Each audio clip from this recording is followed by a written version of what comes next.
ku kaseera kano ndi ku media ndaba ebitambula naye ninze okulaba ba propagandist ba NRM omuli Gashumba omuli Bamabike ba Mukaku baani ba Kayanja ngera bonna bwe bali ka group kaabwe ba fulu biki oyo sagala yena kumwogerako baveeyo batunnyonnyole.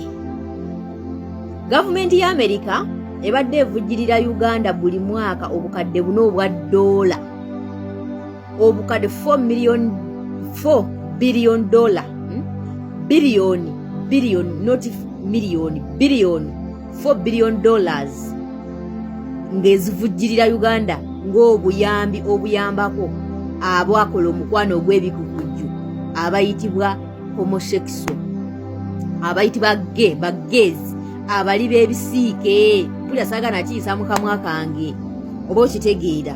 Gavumenti ya Uganda ebadde efuna biliyoni 4 mu $, za Amerika ng'era ezibawanga obuyambi obuyambako abantu abo okukola bye bakola mu ggwanga Uganda ng'era bafuna obujjanjabi for free.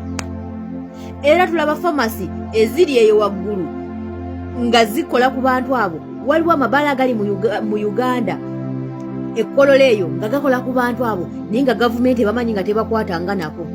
Naye gavumenti yemu eyavaayo neeyisa etteeka ku bintu ebyo era Museveni n'atulaganya nnyo I don't know if the scientists they will tell me what is the different. Simanyi omuntu ayinza okubeera omusajja kwegamba nga yeebuzaabuza. This man has been fooling Ugandans for so long and this man knows how to play malice and blackmail.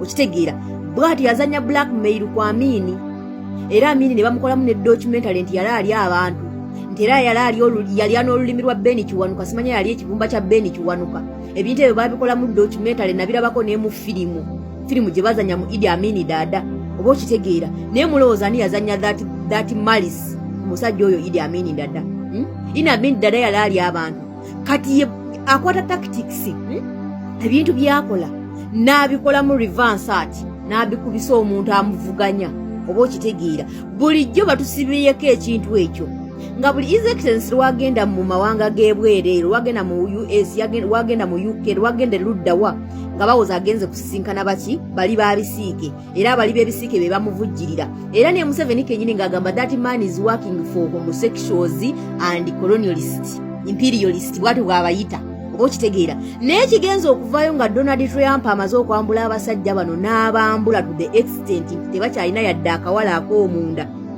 n'alaga nti gavumenti ya America ebadde evujjirira gavumenti ya Uganda gavumenti ya Yoweri Kaguta Museveni biliyoni 4 $, buli mwaka olw'abali b'ebisiyaga ng'era ebawa ssente ezo ng'obuyambo obugenda okuyambako abantu abo.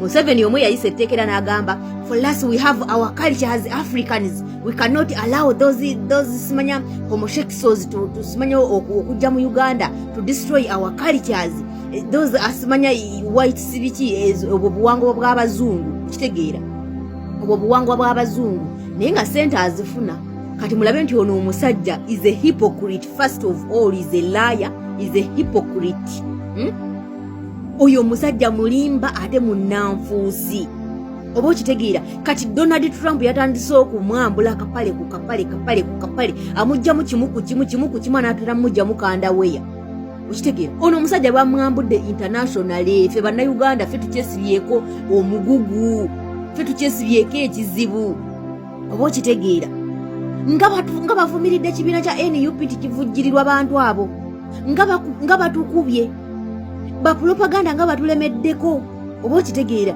naye kati amawulire gavaayo nti ssente gavumenti ya Uganda zibadde efuna buli mwaka ku lw'aba abantu mpitirivu tezibalwa na kubalwa oba okitegeera so babadde batukuba malisi batukuba propaganda naye ninze waveeyo omuntu wa NRM yenna ayogereku eyo ensonga bonna babunidde bwekyo yizo bonna basirise ng'abaana awona eddalu teri n'omu ayinza nakujja yadde okyogerako oba okitegeera so kati muyige ennwana y'abaana abasajja bw'olaba ng'omuntu wa NRM nga yeesibye ku kintu ng'era akiyimba buli kaseera akikusibako manya be bakikola laba abawolereza abali b'ebisiyaga laba ba Andrew Mwenda bafokisi simanyi odoyi simanya fokisi abiki okitegeera ne bawolereza bali b'ebisiyaga. Muhoozi ye kennyini yavuddeyo n'alangira n'agamba eryetteeka balisaze mbalijje nawo.